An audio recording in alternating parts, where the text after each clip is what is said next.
وقال فرعون ذروني أقتل موسى وليدع ربه إني أخاف أن يبدل دينكم أو أن يظهر في الأرض الفساد.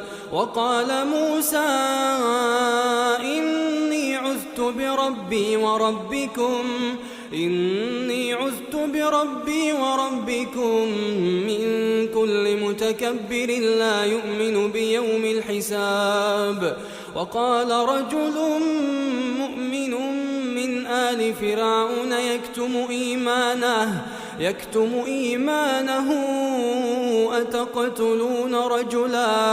أتقتلون رجلا أن يقول ربي الله